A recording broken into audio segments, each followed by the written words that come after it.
Hey everybody, this is Matt. I'm making a new Heroclix video, and this is going to be a really interesting video. I don't know if there's anything like this on YouTube, but I did a lot of inspiration. I wanted a cool idea I wanted to come up with, and basically this is a video.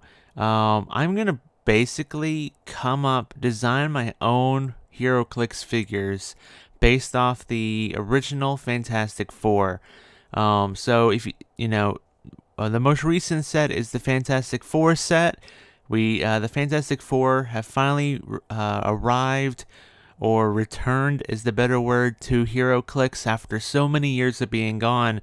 And for me, this is probably the most important set of the year. Like, we have Spider-Man sets every now and then. We have X-Men sets almost on a yearly basis now. But Fantastic Four, when I first started playing the game in 2009, they were one of the first packs of pieces I used to play from the Secret Invasion set. I got the starter that was released, that was like reprints from the Secret Invasion pieces, I believe, and I got the LEs when they had their their regular names like Reed Richards and stuff like that. I remember the Skrull, Sue Storm, and how strong she was. Anyways, so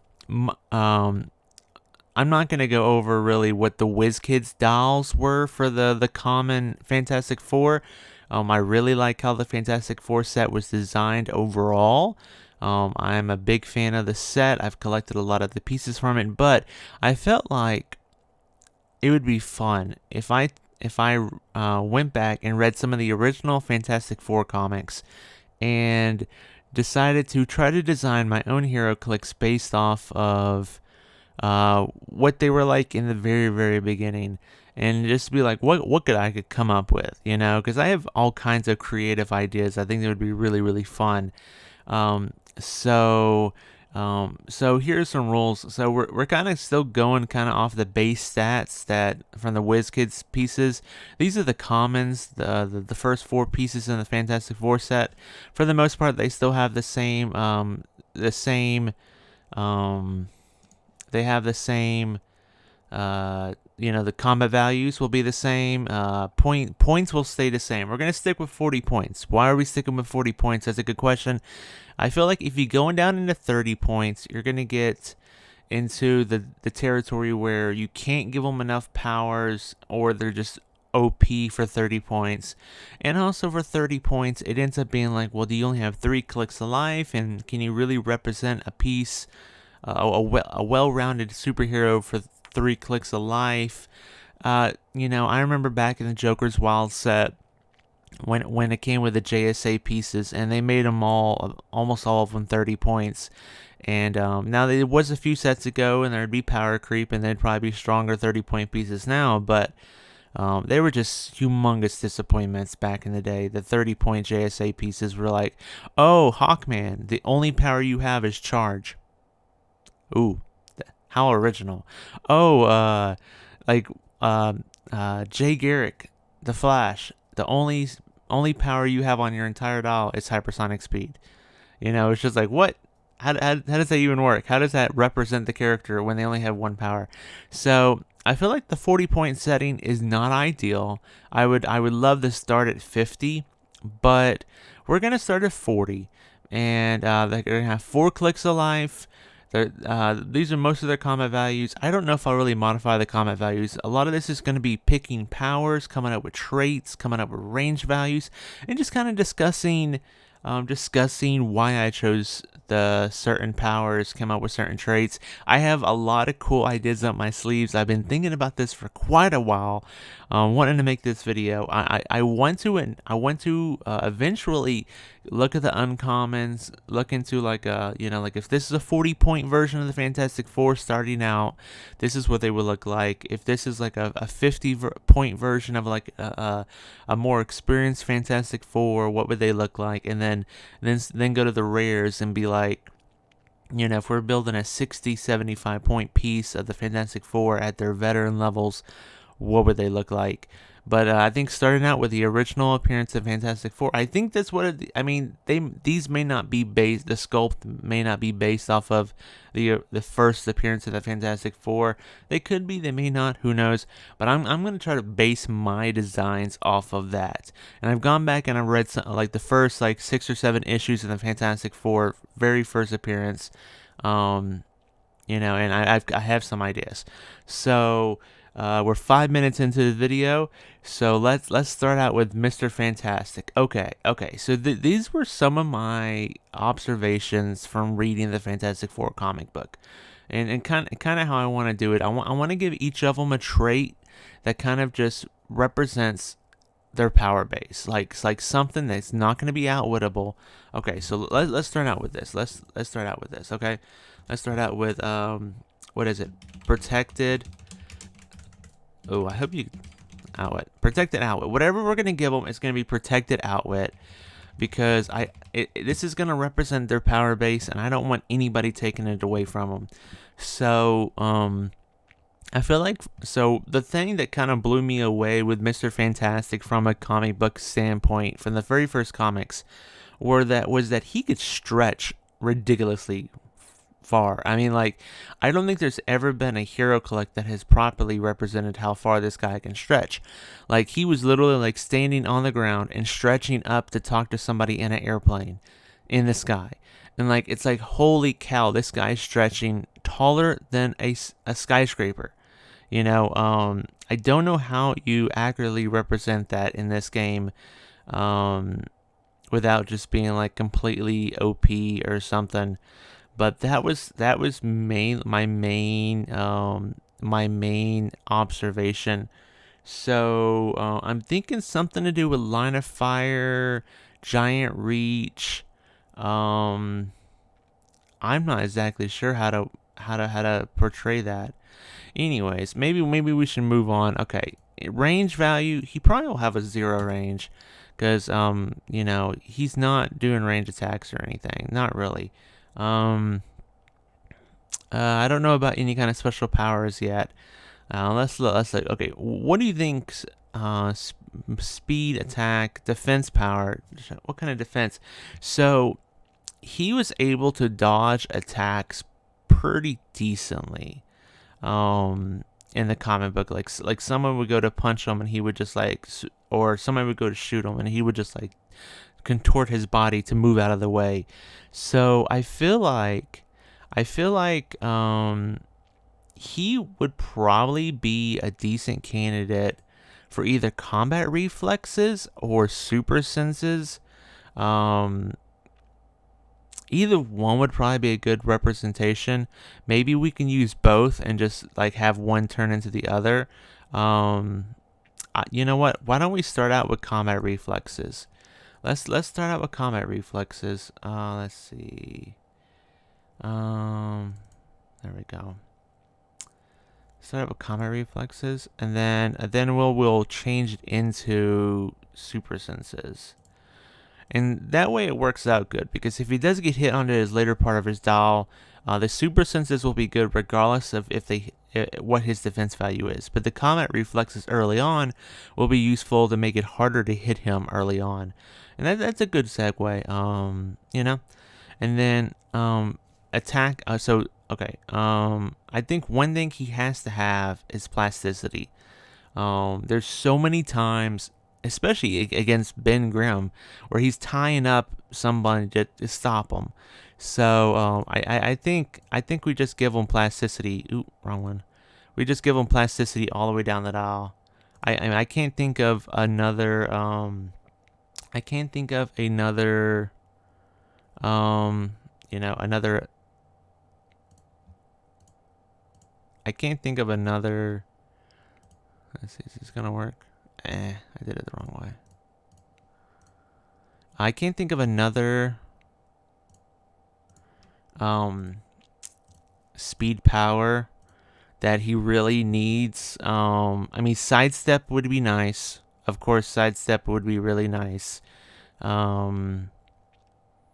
It's always nice to have sidestep. But again, I don't want to go too special power based on this dude. I feel like, you know, one trait that represents the character really well, and then a special power that is in some way nifty, would be nice. And I don't want plasticity to be the special power that represents him, because that's really something he pulls out of his, you know, his arsenal, is the plasticity to tie up people and stuff. The stretching is his big thing. I mean, like, there's scenes where he's like he's up in a top of a building, and he's like, oh, I need to go talk to the doctor. So he just opens up his window and stretches all the way across town into another building to talk to his doctor. It's crazy how high this guy, or how far this guy stretches. So it's not really. I want that to be the special thing. Attack powers, honestly. I mean, I don't think he really needs any kind of attack powers, honestly. I can't think of any off the top. I don't think even precision he really needs. And again, I don't want these owls to be super powerful. I just want them to be well representative of what the characters can do. So maybe give him some kind of special attack power that isn't just an attack power. But I think he'll really shine when it comes to the special. I feel like I want to give him a special damage power. I feel like leadership would be really good. At the same exact time, he calculated a lot. I have like a little notes of it. I wrote down some stuff. He calculated a lot of stuff, like, according to this, if this happens, this will happen and that'll happen. So I wonder if that's would be probability control. You think that'd be kind of probability control? So, like, maybe some kind of combination of like leadership and probability control. So maybe let's start out with that. Let's give him like, I like it when, like, it's not the entire doll. You know, make him stronger to start out with. Let's see. Maybe I might need to access this in a different way. Let's see. It's the bottom two. Okay. Boom and boom. There we go. Give him a special power,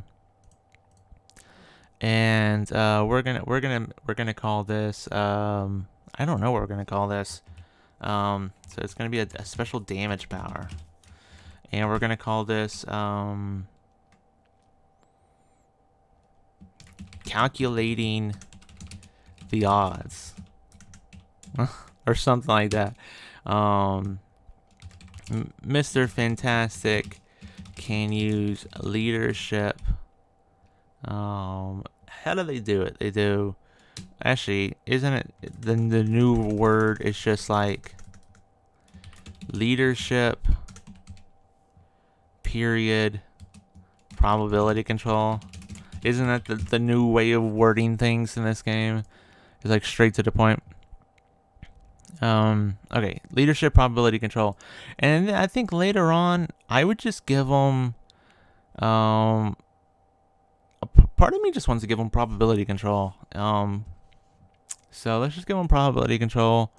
I feel like that represents his character. Also, it works really well with his super senses, where he's gonna tie somebody up, and if you try to go after him, you're gonna have to get through his probability control and get through his super senses, and then you'll be able to hit him. So I think that's pretty interesting. And then, okay, so we need to figure out what this trait is going to be that represents him stretching all the way across town. I think it has to be something like within line of fire. He can make a close attack within. Okay, so I guess we're gonna call it well, stretch. We keep mentioning it, so stretching across town. It's gonna, well, I mean, what's the protected outwit? Because you can't outwit giant reach, I don't think. You only outwit powers. So it's gonna be Mr. Fantastic can, he's always in one place when he does this. Well, he only has plasticity anyways. Okay, how about this? Give Mr. Fantastic Or okay, no, I gotta use the new word. The new verbiage. Power. Make a close attack targeting an opposing piece. No, that's not the right verbiage. Whatever. Within line of fire. So he has 0 range, but if he can see you, he can punch you. That's interesting. I wonder. Let me see. Look at some cards.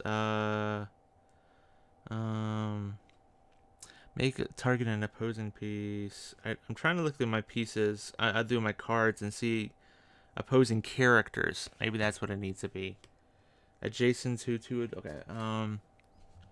Make a close attack. So you're only going to clit a close attack. You're not even going to get any kind of special attack targeting an opposing character within line of fire. I think honestly, that is a heck. That represents him pretty well. Stretching across town, power, and it's a power action, so he has to stay placed. There's not like any of this like, I'm gonna give him extra spec so he can get charged, so he can charge and then make the close attack target. No. He has to be in place somewhere, and then he'll see somebody and he can, stretch and punch that person from across the map. Yes, he'll be able to do it from across the map. If he can see you, he will punch you from across the map. I guess you could put empower pieces next to him and have like 3 empower pieces next to him and boost it up to like 5 damage. He does have an 11 attack, so you could use like Valeria Richards. I think that's her name. From the uncommon that has the +2 to the perplex if you're perplexing Fantastic Four member. Yeah, but I feel like that represents him really, really well. Power, make a close attack targeting an opposing character within line of fire. 2 damage, blah blah blah. I think that's nifty. I like it. Plasticity represents him pretty well. The comet reflex of super senses for later in the game. Probability control the entire out because he's always calculating. He's always like figuring like if we do this, we do that, all that kind of stuff. And then also some leadership early on because that stuff's useful early in the game. Later in the game when you lose some pieces, it's not going to matter as much that you have that extra action. And also early on is really good for clearing tokens if someone carries him up or something. 0 range is good. He doesn't need to have any kind of range. 40 points is okay. He's not going to have any kind of special combat symbols. I'm not going to give him indomitability or anything else. I like him. I like him. Is not bad.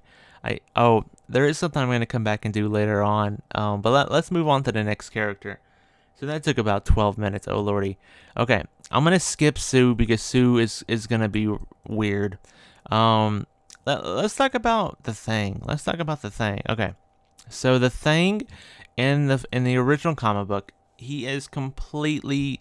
I don't know if he's a soldier. I don't know. I mean, I feel like let's go into these things. I'm gonna take out soldier. I don't really know if he's a soldier, but I think monster is a great. So they all are definitely celebrities. They absolutely are celebrities. In the original comic book, they are absolutely celebrities. Like they go out in the public and they're like, "Holy crap, you're Mr. Fantastic! I knew you were real. I knew you were." Like people know of these people from the very first comic. And then I think having scientists for Reed, so Fantastic Four, celebrity, and then scientists for Reed, monster for the Thing. I don't know if there's a good one for Human Torch, so Spider-Man family I guess is okay. Honestly, I don't know if that's the best one to give them. I'm actually gonna take that off. We'll get to it when we get to Human Torch. Okay, we're working on the Thing. What is his range gonna be? He's gonna have a 0 range. Of course, he's gonna have a 0 range and 1 lightning bolt because you have to have 1 lightning bolt. Okay, so what trait are we going to give him that he's just going to have? What represents the Thing more than anything in this thing in the first few comics? He's very angry. He's so upset about being a monster, about being just this monster that he is. He's always lashing out. He's lashing out the Human Torch. He's happy to get in a fight with anybody because he's just mad about things. Gosh, I don't know if there's a trait that really represents his power base. I know there's multiple times in the first few issues where he transforms back into a human for like a split second, and he's like, "I'm back to the real me," and then it's like, "Nope, you're not.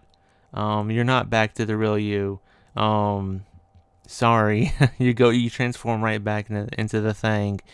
But I don't know if that would be like, if that would even be worth putting onto, an early Heroclix of him. Gosh, dude. I tell you one thing I am gonna do is, let's see. Okay, is this it? This might be it. Okay, yeah. We're gonna give him Indomitable. We're gonna give him Indomitable because this dude, among any of them, deserves Indomitable. This dude is non-stop. He just keeps fighting. So there's that much.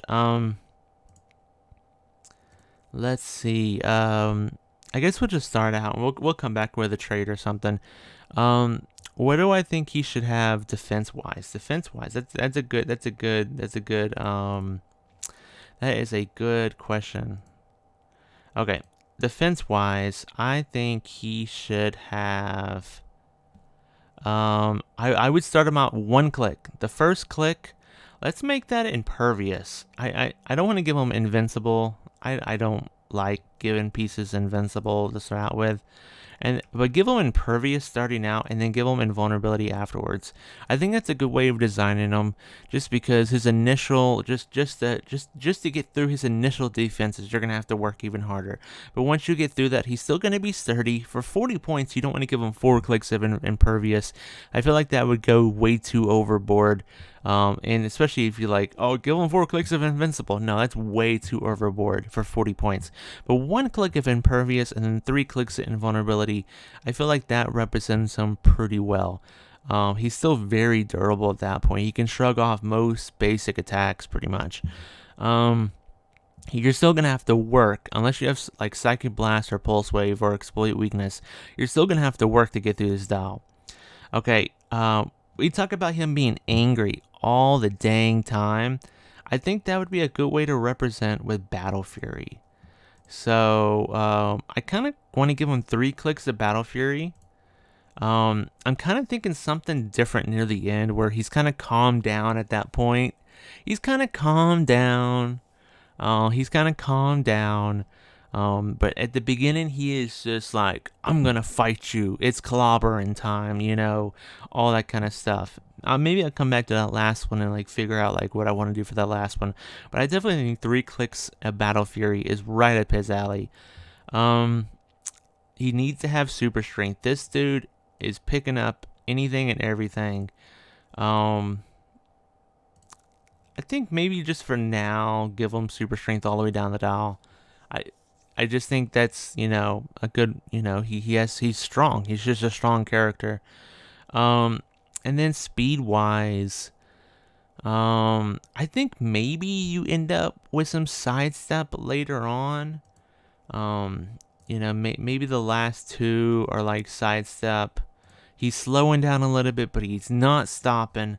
And I guess you give him charge. Because he goes straight into battle. He goes straight into stupid battle. He's charging right into battle. So I think that represents him pretty good. Now the first thought I had for this damage value at the very end was close combat expert. Because it would work with sidestep. You could sidestep up close combat expert, go up to maybe 5 damage. But I don't know if, I feel like at that late into the combat, I wonder if that's a good representation of what he can do. I wonder if, I don't know, Empower, it's a little bit too late for him to be helping friends out with Empower. What about a shape change click? Like, what about just like he reverts back to human and like the opponent's just like, wait, you're not the thing. Who are you? You know, I think that'd be kind of creative. Give him like one last shape change click on the last click, just to, like, he reverted back to human, but that wouldn't make any sense with the invulnerability and the super strength. That's true. That's true. That's true. Still, that's kind of creative, and I give him exploit maybe, or well, okay, let's think about this. If he's calmed down, maybe he is thinking more clearly, and maybe maybe exploit represents better there at that point, because he's able to think about the situation a little bit more clearly. He's gotten all his anger out, and now he's thinking, okay, how do I finish this guy off? And that's where one click of exploit comes in, where he's just like, okay, I'm gonna sidestep, pick up this really sharp object, and stab the guy with him, and that's how I'm gonna finish him off. I wouldn't say it's the best representation of the thing, but I think the first 4 clicks are a heck of a representation of him being sturdy, angry, and charging right into a battle with an object. Oh, we didn't give him any kind of special powers. Is there anything we feel like we didn't represent very good for him that he would need like multiple powers for? Let's see. He's angry. He likes to fight a lot, and he picks up stuff and hits people with it. It's pretty durable, which we gave him impervious to start out with. He's angry. Represented that pretty well. Maybe he doesn't need a special power. Again, I was like, well, does he need close combat expert? Probably not. He's not like a martial artist person. Exploit weakness is like a one click of like, okay, this is his last gambit, you know. He doesn't really need any outwit, leadership, perplex powers. Plasticity, that's Reed's thing, you know. This dude's out there just swinging his arms back and forth. I mean, maybe we represent him converting back to a human. I don't know. Maybe that would be one thing to do, but it happens very rarely in the comic book. It's like happens like twice in like 6 issues, and it's for like a short period of time where he just like like after a battle or something, he just transforms back into a human. He goes, "I'm back to being human," and then he goes transforms right back into the thing, and he's like, "No, I'm still the monster." You know, I don't know if he needs much of anything. And from a gameplay statistic, like a perspective, a gameplay perspective, I don't know if I need this thing. Looking at his dial, I don't know if I need him to do much more than just be a close combat dude that can hit people hard and keep going. So maybe he don't need anything. I mean, maybe he don't need anything. Make him just a very basic 40-point piece that has a little bit of mobility, has super strength all the way down his dial because he you know, that's what he does. You know, durability. He's angry. He calms down a little bit, and then he's able to focus a little bit into what he wants. Goes exactly. I need to hit him with this item at this place to beat him. Maybe that's it for the thing. I'm decently happy. I'm gonna come back for him later on though. Okay, let's focus on Human Torch now. Human Torch. One thing we definitely need to do. We need to do is we're gonna have to give him flight, because this dude flies all over the freaking place. He flies all over the freaking place. But other than that, I don't think he deserves any other combat value, so I'm not gonna mess with it. Okay.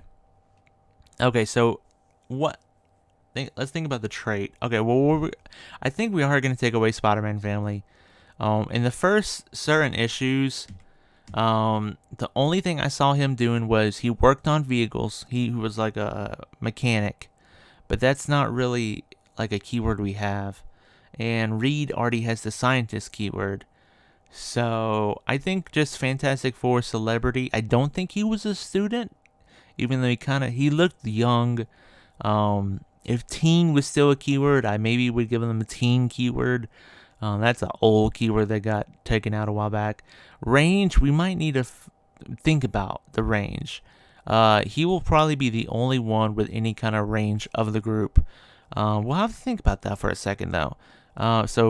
Oh, and also he's probably not going to have Spider-Man team ability because he doesn't have the keyword anymore. Let's see. Make sure they all have just Fantastic Four team ability. Fantastic Four, Fantastic Four, Fantastic Four, Fantastic Four. Okay, go. Okay. Okay. So let's think about a trait. What is what does he represent more than anything of his powers? And I would say that is just being engulfed in flames. There's multiple times when he is engulfed in flames and he is melting things.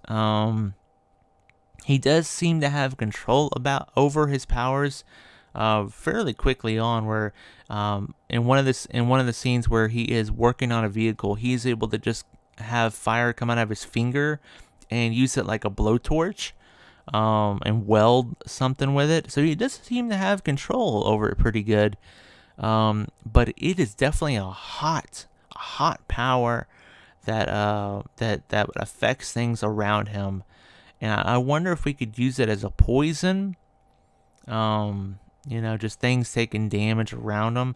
I wonder if he could also affect terrain in a certain way. We may have to come back to that. But let's think about what some of his powers would be. Defensive wise, I don't think he should have any kind of damage reducers. I don't think that would be appropriate for the character. I think there were scenes where he was fighting airplanes in the air, and he was able to maneuver pretty well around the airplanes, meaning that he would be hard to shoot at. Basically, if you were trying to shoot him in the air, he would be hard to shoot at. And I think that is a good representation of ESD. So let's just give him ESD to start out with. He's gonna stay up in the air for the most part, and try to shoot at people. Let's give him just a base 6 range. I think 6 range is not too much. It's not too less. I think so. What I'm wondering about is speed power. I was thinking hypersonic speed or running shot, but you know what? I'm kind of leaning towards running shot because hypersonic speed has a close combat part of it. You can hypersonic speed up to someone, punch them, and then move away. And Human Torch never punches anybody. He never punches anybody. I've never even seen him, like in the comics I was reading. I've never even seen him like hold on to somebody and burn them. Maybe he did that one time. I don't think so. So I think running shot would be. Running shot is probably where I'd be at, but I probably wouldn't give him the whole running shot. I'd probably do like I did Thing, and I think that's how I did Thing, right? Yeah, two clicks of movement, 2 clicks of sidestep. It shows that he continues to move. He's gonna keep moving around even after he takes some damage. But he's not going to be as agile as if he was originally. Running shot, sidestep, I think represents him pretty well. Damage power wise, I don't know if he represents any of that kind of stuff. He's in the comic book. He's represented as a he reminded me of a teenager who was I can't think of the words. They're not entering my head right now. But impulsive, someone he's just like, I'm not getting in a fight with you, Ben. I quit the Fantastic Four. And they're, and then they're like, oh, we gotta find him. We gotta track him down. And he's like, I'm done with them. They don't appreciate me. Or like, we're gonna get in a fight. Okay, let's go fight the dude. He's almost kind of like Ben in a way where he's just impulsive. He wants to do these things. I don't think like leadership or outwit or perplex or probability control, close combat expert, maybe range combat expert. I don't know. Range combat expert to me represents someone that sits down and focuses on a target, like a dead shot. Like a dead shot or some kind of sniper character that can focus on the character, pinpoint a specific target, and then boom. With the range combat expert. I don't, Battle Fury would be antithesis of what we need for a ranged piece. So I don't know if he really needs any kind of special damage powers. Maybe his special damage power could be where we represent like the being on fire type thing, but I kind of want that to be kind of a trait too. Okay, so I'm not thinking any kind of special damage powers at the moment. What about attack powers? So poison, we talked about poison, but are we gonna wrap that into the trait in some way? Maybe. Smoke cloud. He in the comic book he really didn't leave a lot of smoke around. Even though I guess later on he's like, oh yeah, I can do that. Like as he gets more experience, and maybe in the veteran version we might include something like that. Not really in cap or blades or pulse wave maybe. Pulse wave maybe. There may be some basis for a pulse wave. But you know, pulse wave is kind of like a blast. I always represented it as like a blast that stretches out and it hits everybody.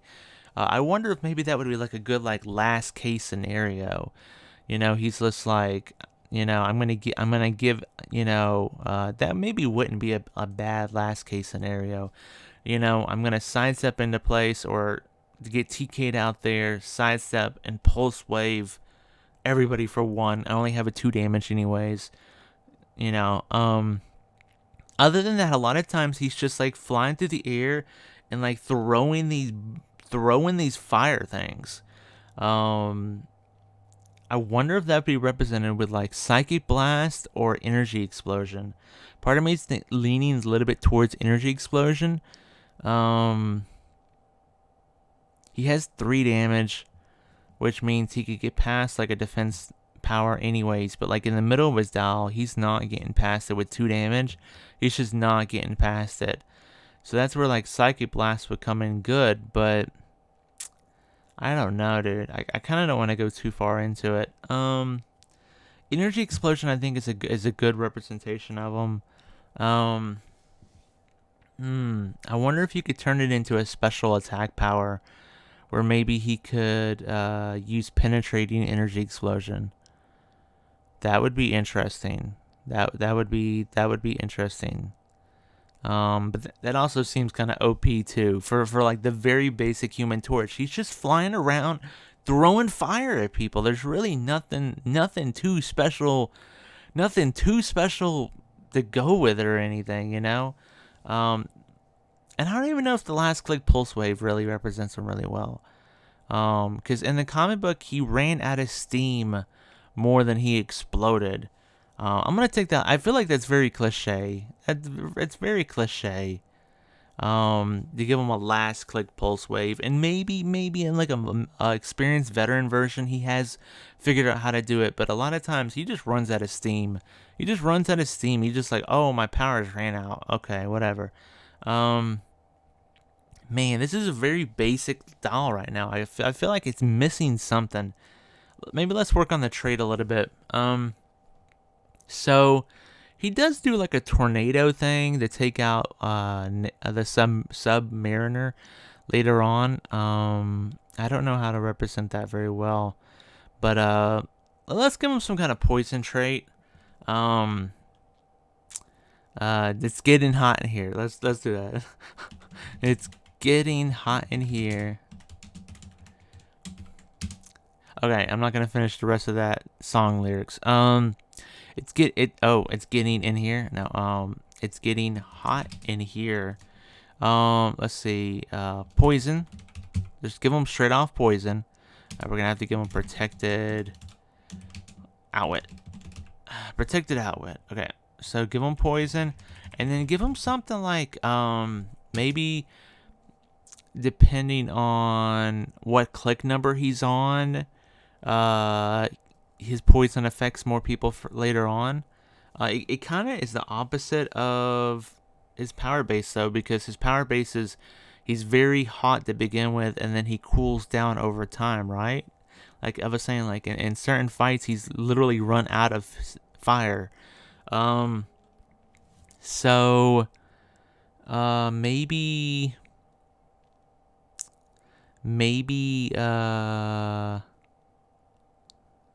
Maybe I might have to look up the verbiage for this. Do I have any pieces that have like a special poison? Um. Oh, okay. Maybe opposing. Oh, I can't spell opposing. Opposing characters within X squares and line of fire are considered adjacent. Human Torch for poison purposes. um. Um.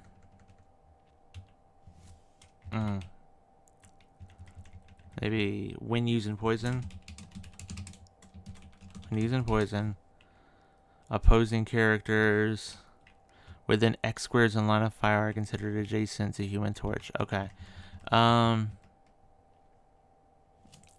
X is like a term that you see on trading card games like Magic the Gathering.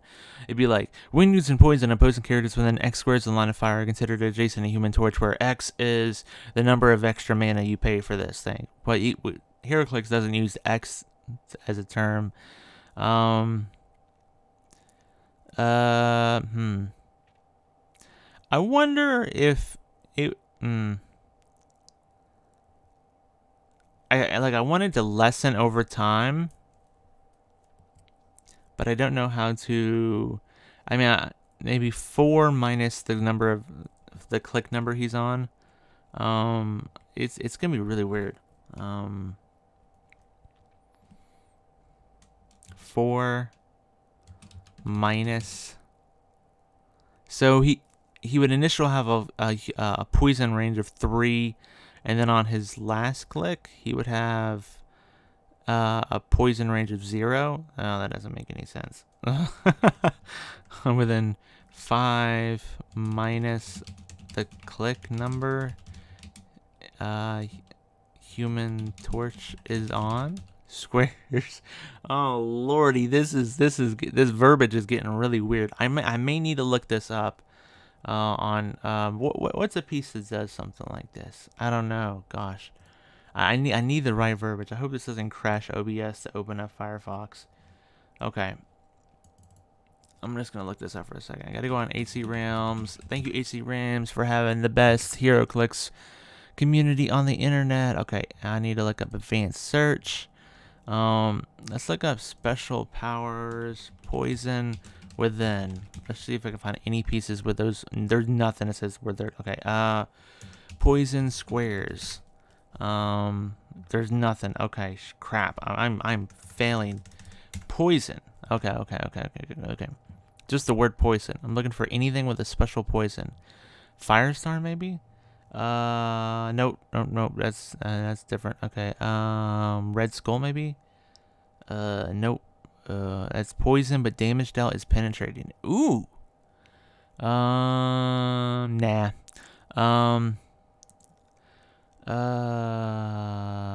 Nope. Human Torch. What's this Human Torch one? No, it's Pulse Wave. Okay, yeah. Okay, we gotta keep looking. What's his Iceman do? Oh, no. That's interesting. The Iceman. Okay, Pyro? You fire, right? Nope. Oh, man, I'm still... Okay, we gotta find the right wording. Magma Man. Come on. No. Okay, Moltar? No. Okay. Hulk? No. Firefall? No... Rusty. This... You have to have it, Rusty. No. Chamber? He deals penetrating damage to characters of less points. No. Red Hulk.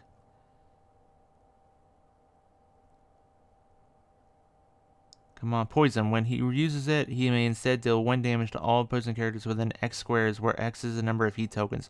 So, Heroclix does use that. That's from the Mighty Thor. What's based off his... where X is the number. Okay, when he uses it, he may instead deal 1 damage to all opposing characters within X squares, where X. Okay, that's closer to the verbiage I want to use. Okay, when Human Torch uses it, he may instead deal 1 damage to all opposing characters within X squares, where X is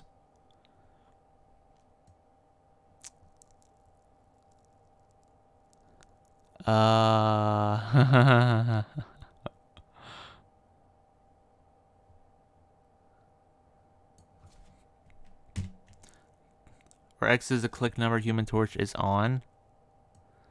Oh. That is really, that's not what I'm looking for.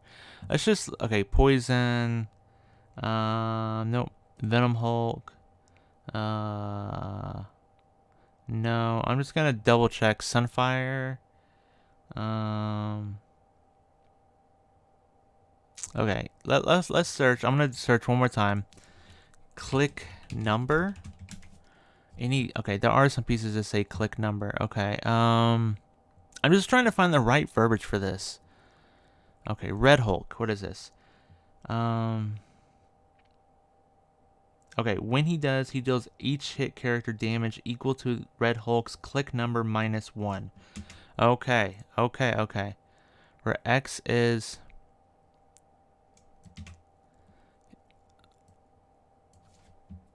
Human Torch's click number -1. Okay. So it is poison. When Human Torch uses it, he may instead deal 1 damage to all opposing characters within X squares, where X is Human Torch's click number -1. So if he's on, oh, this is still the opposite. That means on his first click he would deal to 0. How do I do this? How do I write this? I want it to be very strong poison to begin with. Then as later the battle goes on, the poison gets lessened. This is not the Hulk. This is not Red Hulk where the poison gets stronger as the game gets on. This is the opposite. He is a spark that gets lesser. Okay, so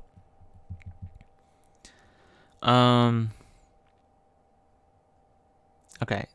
Deal 1 damage to all opposing characters within X squares. That is the right words of wording it. But this part right here is where it is. Where X is the Human Torch's click -1. Where X is...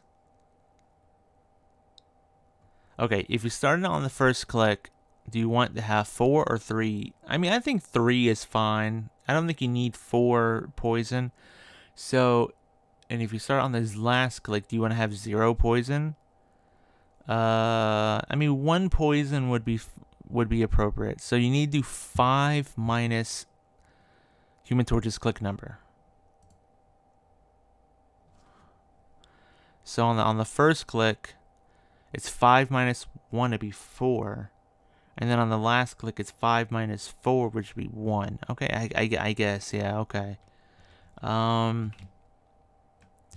Where X is 5 minus the Human Torch's click number. I guess. I mean, I think that's the best way of putting it.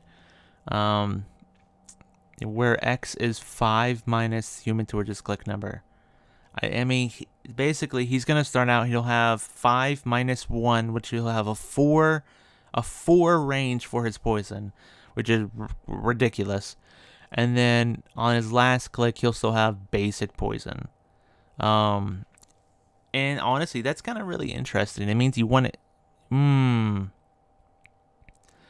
it means with the 4 poison, he could get in. He could running shot shoot somebody, and then if still within range of somebody, next turn he could poison them.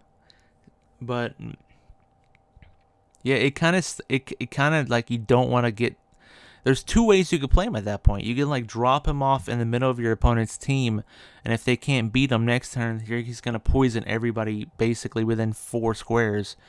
Okay, that's a good representation. Do I think he needs any kind of special attack powers or defense damage powers?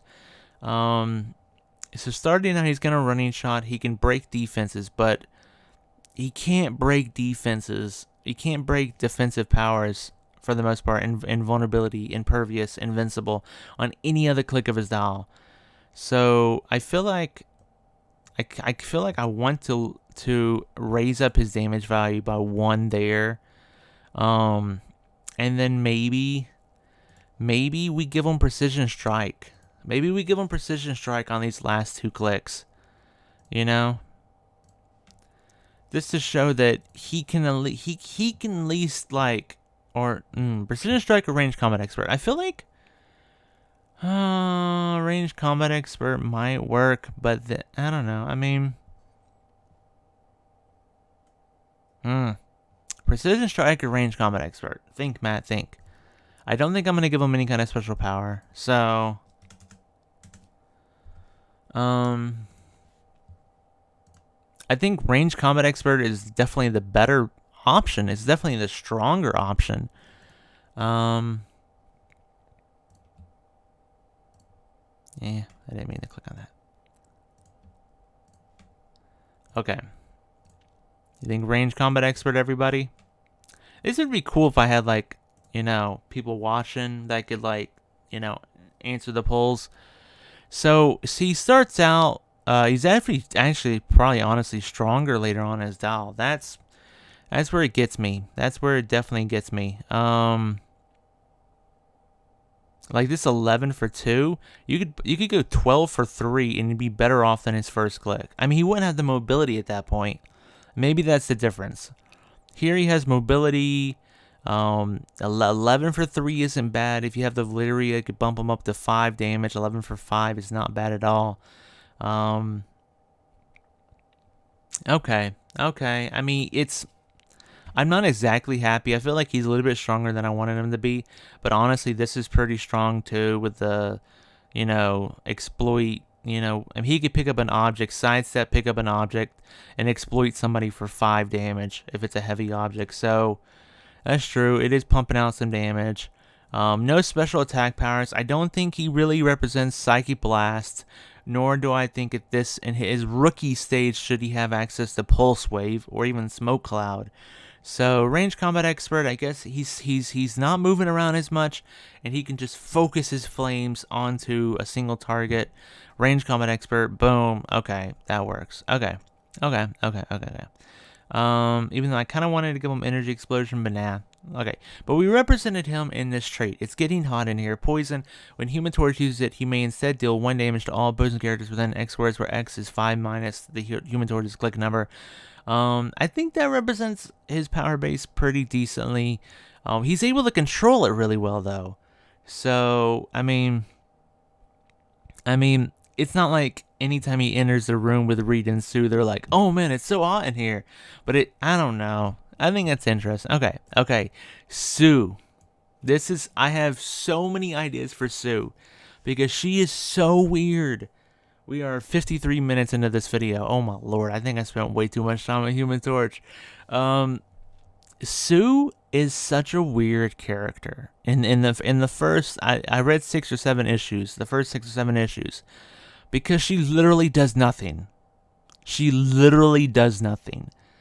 Like, if you gave her no powers and said, "This is Invisible Woman," that would be her doll. So she doesn't deserve any kind of range. She doesn't do anything with any kind of range at any point for any reason with anything in the first few issues. Like I said, she literally does nothing. Like, we'll go over it a little bit as we figure out what to do her. She doesn't deserve Lady Liberator's keyword because and yeah, honestly, like, she's not a scientist or anything. So yeah, I think it makes sense that her and Johnny just have Fantastic Four celebrity, because they are celebrities by far, but they haven't really done much more. So this is what her trait would be. Her trait is going to be She's invisible. You know, um, like people keep thinking they're seeing ghosts when she's around, and did I bump into someone? Oh, that's worded. They don't normally word it like in that. People bump into me. No. Um.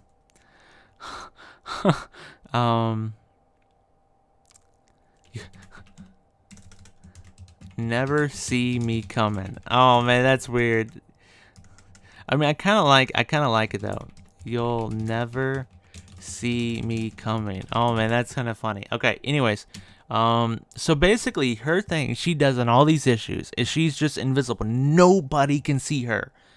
But there is a slight caveat. There was a few times there was a dog that could smell her. That was like a dog that was near her that could smell her. And were times when people would like bump into her, or like when some submariner was chasing after her. When he got close enough, he could grab onto her. So I want to do this thing. So I know the Heroclix version represents her with stealth, but stealth is absolutely not adequate. Absolutely not adequate to represent her, because you have the Parker and hindering, and then it's like, people with improved targeting and still seeing the hindering and all that kind of stuff. So I'm gonna say lines of fire to invisible woman. Invisible. Crap, I hate this. Invisible. Okay, we gotta like turn off hyphenization. Let's see. Paragraph. Hyphenate. Do not hyphenate for me. Thank you. Okay. It is hard to read when it's like that. Lines of fire to invisible woman are blocked unless an opposing character is adjacent to her. There we go. So basically, this allows her, and I'm gonna look up the verbiage on the Peggy Carter from the HC Realms website. Thank you, HC Realms, for being the best Heroclix community. I am not sponsored by HC Realms, so whatever. I just think they are the best Heroclix community. Okay, is it Peggy Carter that has it? Yeah. Characters can't draw a line of fire to blah blah blah unless she is adjacent to another character. Okay. I'm gonna copy and paste that basically. But I'm gonna add one slight caveat. Characters can't draw a line of fire to invisible woman unless she is adjacent to an opposing character. And the reason that that's slightly stronger than the verbiage on that is slightly stronger on the verbiage of that is slightly stronger than Peggy Carter, because so invisible woman she should definitely be harder to see than just a Peggy Carter that's hiding. So I feel like even if she's next to a friendly character, you still shouldn't be able to see her. Just whatever. So characters cannot draw a line of fire to invisible woman unless she is adjacent to an opposing character. That means like if someone wants to charge up and then punch her, they can do that. If someone wants to hypersonic up and punch her, they can do that. No problem. But any kind of shooting, outwit, perplexing, mind control, incapping, any of that kind of stuff from range, you will not be able to draw a line of fire to her unless there's an opposing character next to her. And that kind of represents like there was one of the enemies had a dog who the dog could smell and it was like barking at her, and they were like, oh, you're right there, invisible woman. So like if an opposing character is next to her, they can like be like, she's right here. That makes sense that and another opposing character would be able to shoot her then. But other than that, boom, you cannot draw a line of fire to her.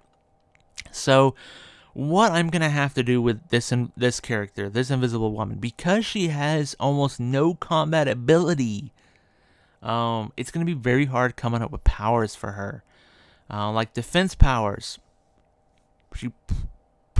I mean, in this stage in her career, in the first 6 issues of the comic, she is not putting up barrier walls in any way.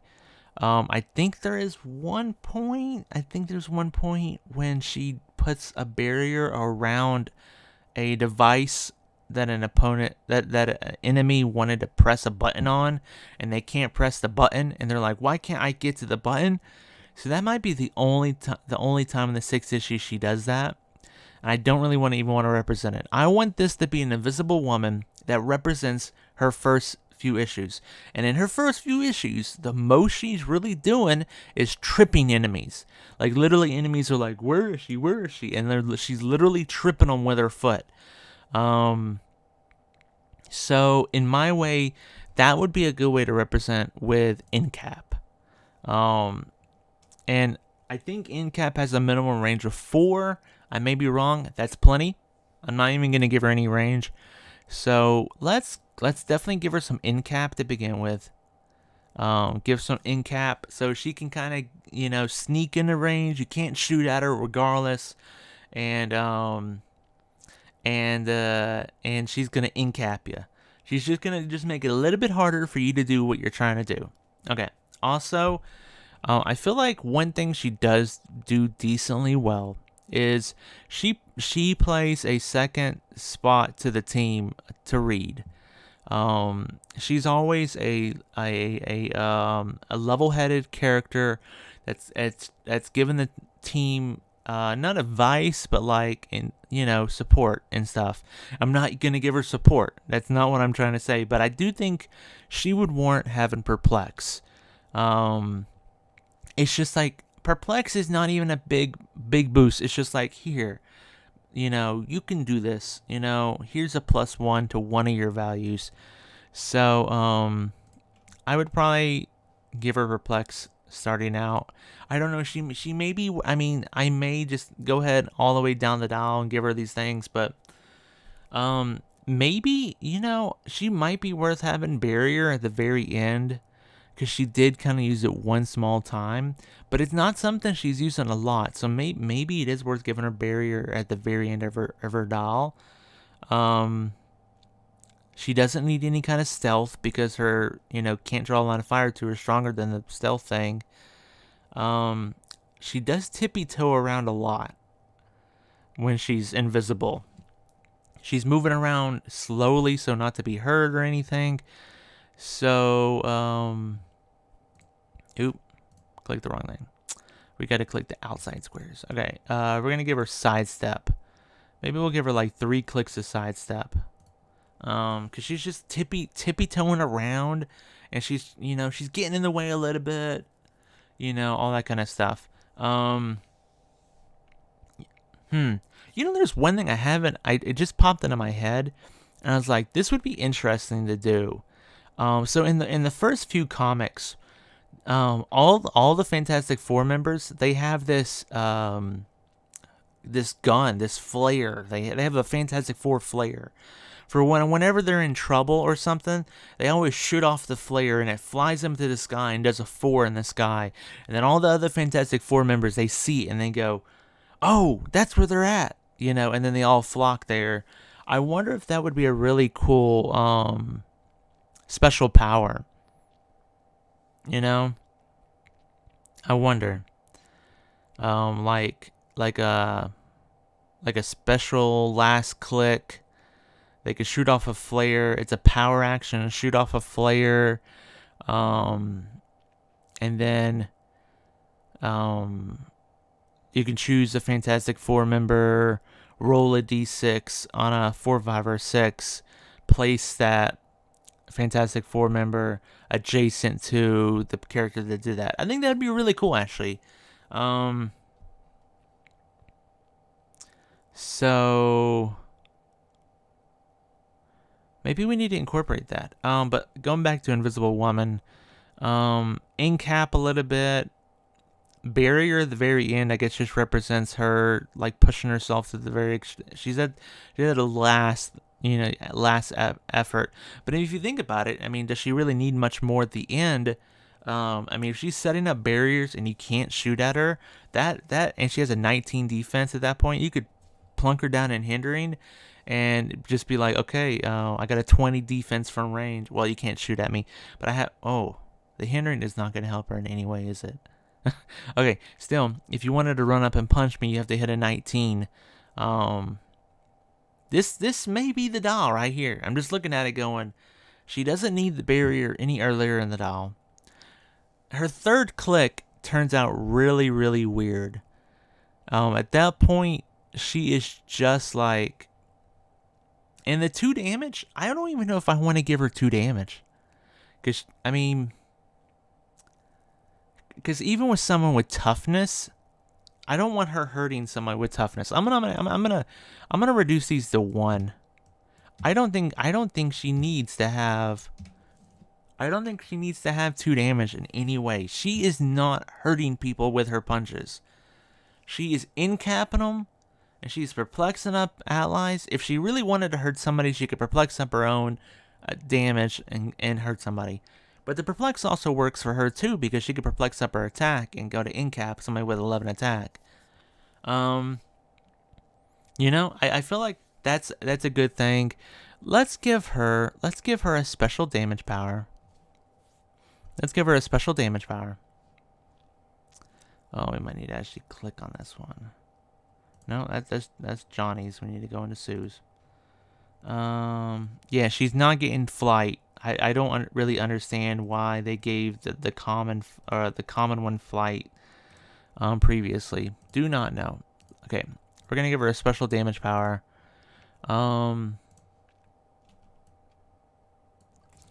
Damage. Call on the Fantastic Four. The Fantastic Four flare. How do I word this? Shoot the Fantastic Four flare. Whatever. Call on the Fantastic Four. Okay. Power. So basically, yeah, you would give Invisible Woman a power action, and then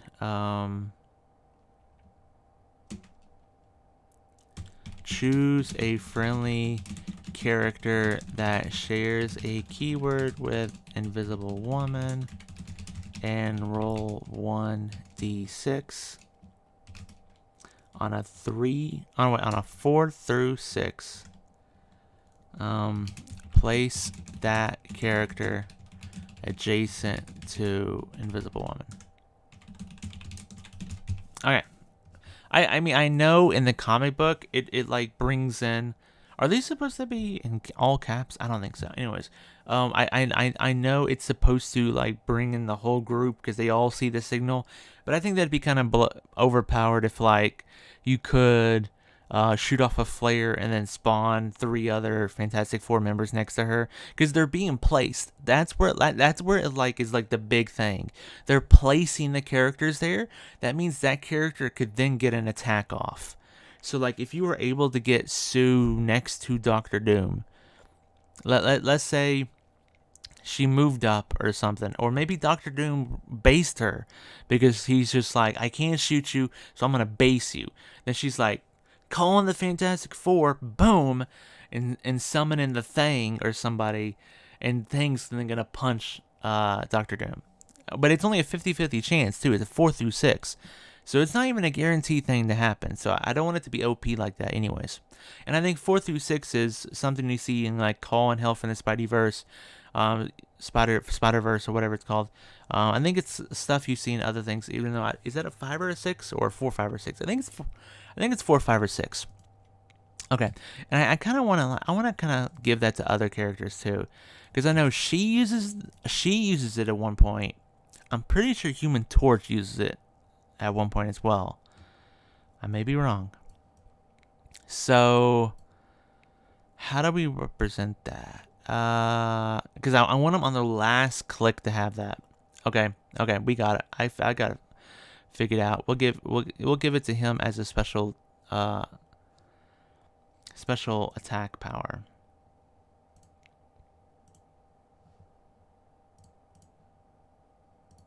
And you can still outwit it. That's the thing. You could still outwit it. So your opponent couldn't use it.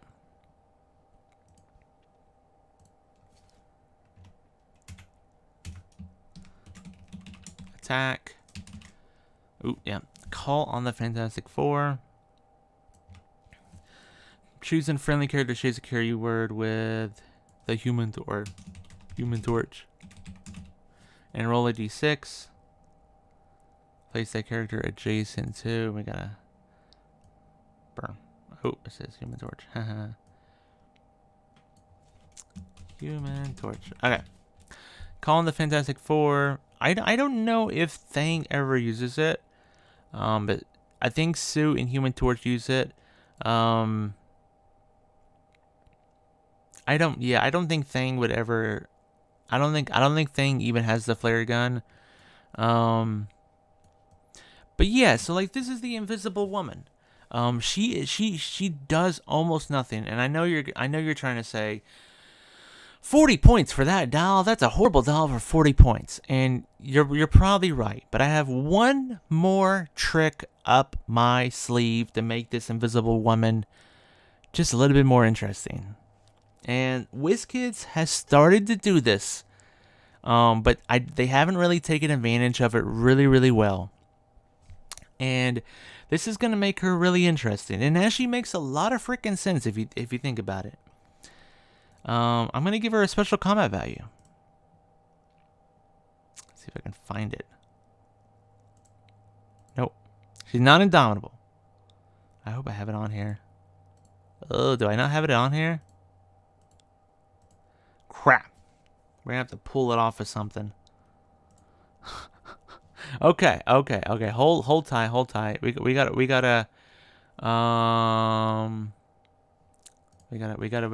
pull the icon. We gotta pull the icon from something. Oh, is the icon not on here? Oh, okay. We don't have the icon. Okay. We gotta go back even further. I know when I was making bystanders, I used this icon. Please don't crash, computer. That's all I'm asking, is please don't crash. Boom. Boom. Okay. Okay, boy. We gotta find our bystanders. Oh, there's a bystanders. Boom. Okay, yeah, we made some bystanders. But the symbol we will be pulling is... Let's hide them all. Oh, is it just an image? Oh, here we go. Where is it? There we go. It's in that. Nope. Is it in this? It's near the 9. There's okay. There we go. Here we go. No, we don't need it. We don't care about that. So, the symbol we will be given Sue is... I might have to scale that up some. We're giving her... If you don't know what this symbol is, this is autonomous. Ooh, where'd it go? Oh, crap. Is this it right here? Okay. This is autonomous. I'm just going to scale it up so it's about the same height. About in the middle. Okay, and then hide the other one. Hide this one. Boom! We're giving her autonomous, everybody. If you don't know what autonomous is basically her actions do not count towards your total actions for the turn. So if you're playing 300 points, you have 3 actions per turn because it's based off every 100 points. Now, of course, Reed Richards having leadership will give you +1 action total for the turn. But, you know, these are only 40-point characters. You'll probably, even with all 4, that's only 160 points, you'll probably be playing other pieces with them. So, even with Reed Richards having leadership, you only have 4 actions for your turn in a 300-point game. But with Invisible Woman having autonomous, suddenly you can have the 4 actions plus her action for the turn. You can have 5 actions. So you could have a group of, not a group, but you could have her sidestepping around, perplexing, incapping people, and it doesn't count towards your total actions for the turn. And I think that represents her so well. Her just moving around, her just stumbling around, and just doing random crap. While the team is actually doing the main stuff. She never gets to fight in these battles because she doesn't really have any powers. So she's just basically walking around seeing what she can do. Can she walk over to the opponent and trip them and they don't notice her? That's the main thing she's doing. And that's why autonomous makes a lot of sense. She's just doing her own thing, And at this point, yeah, she may not be the strongest 40-point piece out there, but she is really interesting for 40 points. I would definitely try her out. It's just like a 40 points. You can't shoot me. I'm gonna incap you. I'm gonna perplex up my team, and you literally gonna have to run up right into my team in order to hit me. And if you don't kill me, I'm gonna then summon somebody next to me, and they're gonna punch the crap out of you. And you know what? Just to make this simple, just to align it better with the torch, we're gonna make this attack power. We're gonna make this an attack power. I just had that thought. I was just like, you know what? It would make a lot more sense if it was just an attack power, instead of a damage power on one click and then, and then a attack power on another click. Also, I don't think it would really open up with him. I mean, we could take away the super strength and have him be able to do it. But I honestly, I like the thing not having any kind of special powers or anything. You look at the dial, you see exactly what he can do. He's a very basic piece. Sue is all kinds of weird bells, whistles. That third click is really weird, but at the same exact time, it's like, oh, you actually saw her, you actually was able to punch her, and at this point, she's just trying to get out of dodge. She's just trying to get out of dodge, basically, at that point. And then Reed is all about tying up people and helping out the team with probability control and just being hard to hit because he has combat reflexes and all that kind of stuff. I don't think there's a whole lot more I really want to do with this, but I guess we'll go over all of them now. So we got a Mr. Fantastic who can stretch across the map and punch somebody the very beginning of the game because he can stretch so freaking well. But it's a power action, meaning that he can't move out and then do it. He can't charge and then do it. He can't hypersonic and do it. He has to stay where he's at and stretch and punch somebody. He also has damage. He's part of a leader, but he's also a lot of times just calculating strategies, and that's where probability control comes into use. He's a little bit harder to hit with combat reflexes, and later on he's dodging pretty well with super senses. Maybe I would drop this to a 17, because it doesn't really make any sense to give him 18 super senses. I do think this 9 attack is I don't like the 9 attack. But I guess at that point he's just harder to hit because he has super senses and prop at that point. So yeah, and he can still be making those attacks. So yeah, that's true. I like the 17 and the 18. That makes a lot of sense. He doesn't need combat reflex or combat values changes or anything. 0 range, 40 points. His big thing is he's stretching across the map and punch people the whole entire game. And he has probability control entire dial, which is something you don't see on a lot of pieces. Probability control a lot. The Invisible Woman is just a completely weird piece that is basically has autonomous. If you see right there, here she has autonomous. I mean, she's just gonna be doing stuff on her own. She's gonna be sidestepping around, incapping a little bit here, perplexing a little bit here, and then at the very end, if she gets into trouble and someone actually hits her on her last click, she can call on the Fantastic Four and summon someone. Not really summon, but place a friendly character adjacent to her. And if not, that doesn't work out, she can be barriering. Barriering up is nifty. Human Torch is your range piece, your range attacker. He's going to be running, shotting around, and shooting people, doing some stuff. But if you get too close to him, if you're like, oh, he has that EST, he's hard to hit from range. Yeah, I'm going to get close up to him. If you get close to him, he's going to be poisoning you. And he can be poisoning you from range. That's the thing. So, if you get within 4 squares of him, you might be poisoned. You got to watch out for that.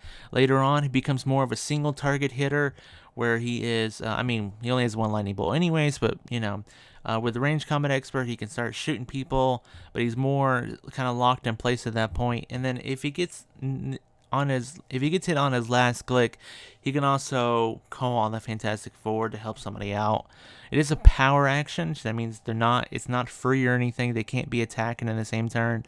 It's all about bringing that stronger, friendly character over to help you fight.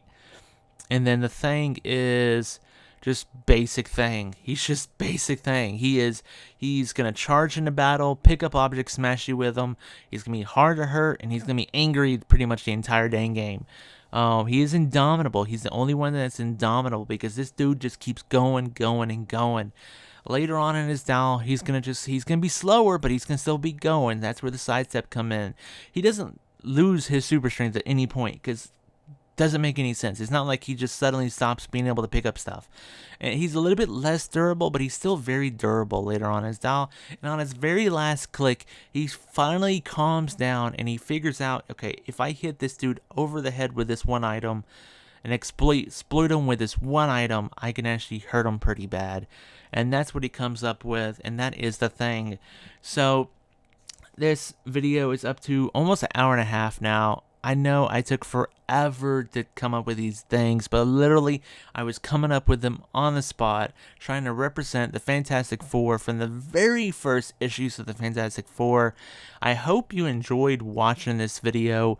If you're wondering what program I'm using Adobe Illustrator. I love Adobe Illustrator. You can basically recreate anything in Adobe Illustrator. These are basically just boxes and numbers and symbols that whatever. And I think this is really fun just to look back and think back. And if you want, we could spend a second and let me save this file. This is the finalized file. Let me open up. Let's give it a second. This is gonna load. Okay, yeah. We'll give it a second and just.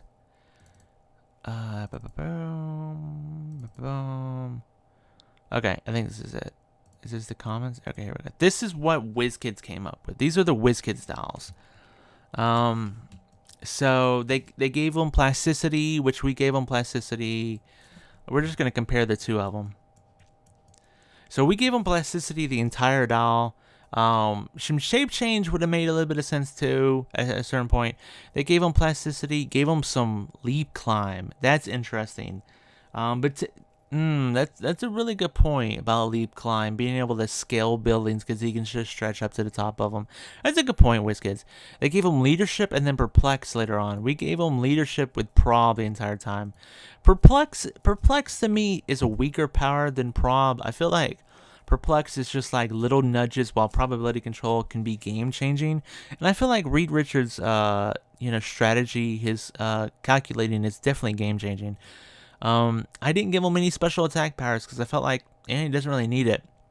While they gave him some end cap later on. I guess that is about him like tying up pieces. That kind of makes sense, to tie people up with end cap. I guess that makes a lot of sense. That would have been a good choice too. And then they gave him super senses, and then they gave him all this stop click where they basically don't die as long as they're another friendly character on the map with the Fantastic Four keyword. And then they gave him this little trait, which is really Nobody really cares about this trait, honestly. Okay, let's move on to the Invisible Woman. They gave the Invisible Woman this Form the New Fantastic Four trait, which is kind of I mean, it's really good, but it's not. All the suits have it. All the suit, Her special stuff is all generic. Let's see, they gave her stealth and then sidestep, which to me doesn't make any sense because once she bounces off the stealth, she's a sitting duck. She literally, all she has is sidestep at this point. She has barrier. She's just sitting duck. Other than the stop click, I went with a much better design in my honest opinion. I gave her sidestep starting out because we both agree that she kind of just sidesteps around. But I gave her the ability to not draw a line of fire to her unless she's adjacent to the opposing character. And this is not like the Human Torch where she runs out of steam and runs out of power later on, and she has good control over her invisibility, where she doesn't just become visible in the middle of battle because she ran out of steam. So it doesn't make any sense why she would suddenly become more visible later on in the battle. It doesn't make any sense. They also gave her flight, which she doesn't fly. I mean, maybe they're basing her off of a different time than I'm basing her off of, but she does not fly in any way in the first few issues. They gave her defend, which is very weird. I mean, I don't really understand the point of defend on a Sue Storm, because she's just not defending. They gave her enhancement. So basically we kind of had a good idea. We had a similar thought. She enhances our allies in certain ways, and they gave her enhancement, which is good. I gave perplex, which I think is a slightly better choice. They also gave her barrier later on. I gave her one click of barrier, which makes sense. They gave her more barrier than I think she honestly deserves. And then telekinesis.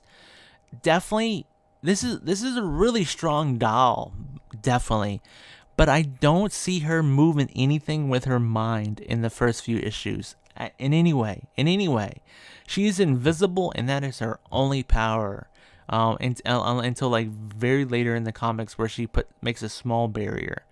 So even though I love this piece for the 40 points, I've played this before, I like this 40-point piece, I don't think the telekinesis is appropriate, in my honest opinion. Moving on, the Human Torch. They gave him running shot with a little bit of sidestep.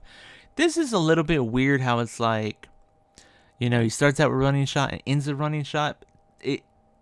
It's not really appropriate because he runs out of steam a lot. He would not start out running shot, be all gung-ho, and then slow down and then speed back up. I think my representation is better where he starts out all gung-ho and then just slows down permanently. I think that makes a lot of sense. We also both couldn't really figure out a good special attack power for him because he's really not doing a whole lot. But they gave him energy explosion while I didn't give him anything. We both kind of decided he's just hard to hit from range if you're trying to shoot at him or something. So ESD makes a lot of sense between the two of them. They gave him the stop click and then they gave him range combat expert near the middle of it, which is about what I did too. I gave him range combat expert near the end, but I didn't give him any psychic blast. So they kind of did this really weird thing, like the very beginning, the very end. Well, they knew they were going to have stop clicks, so they made them really, really strong on their stop clicks. Like 19 with telekinesis, she's still really useful at that point. He has perplex and still a 10 attack at that point. He's really dangerous on his last click. He has running shot, psychic blast for 2 damage. He can still hurt somebody on his last click. So just different things, and they both have flight, because of course. 6 range. They gave her 4 range. I don't understand why. And they gave him 4 range, which I really don't understand why. Last one is the Thing. A very basic one. Charge, super strength, toughness, and shape change. That's really weird, the toughness. There's multiple times in the comic where people are shooting him with guns, and they're just bouncing right off. To me, that represents more than toughness. That represents like Superman level defense, and that would be better accurate as impervious, at least invulnerability. I really don't understand the toughness here. They gave him shape change. Is that what's supposed to represent? Oh, I'm actually a human. I don't know. It's kind of weird. I didn't give him that. I gave him Battle Fury. I'm surprised they didn't give him any Battle Fury, because this dude is an angry dude. This dude is so angry. He's angry at the world because he's a monster, and he's just having to be a monster, and he knows nobody's gonna love him, and everybody picks on him, and everybody laughs at him. He is so angry at the world. Battle Fury better represents his doll, in my honest opinion. I'm surprised they did not give him Battle Fury in any way. They gave him side. They did the same thing as Johnny. They start out strong, end strong. In the middle, they're kind of slowed down. I think it's because of the stop click. Mine doesn't have the stop click, so mine is more of a traditional timeline of things where they start out strong and they get weaker. We both gave him super strength all the way down the dial, because he doesn't get weaker. I mean, he doesn't lose his super strength at any point. But I definitely think mine is a lot more durable. And the Battle Fury does mean he can't be carried, but it also means he can get past shape change, which is useful. So those were the two different dolls. We're right at an hour and a half now. I'm wondering, thank you so much if you've watched this video, who do you think designed the Fantastic Four common dolls better? Do you like my designs better, or do you like the Wizkids with the stop clicks and in the beginning they increase their attack by +1 with every 4 in the finalized attack roll? It's kind of it's very random. You probably even forget to even use it if you're not focusing heavily. Which one do you think designed them better? I'd really like to know, what are your ideas on designing the Fantastic Four, the very beginning Fantastic Four members? Post them down below. Thank you so much for watching this video, and have a fun time playing Heroclix. Remember to wash your hands and wear a mask, because those are the times we're living in, and we want to protect the people that we love and care about. Thank you so much. Have a great day. Bye-bye.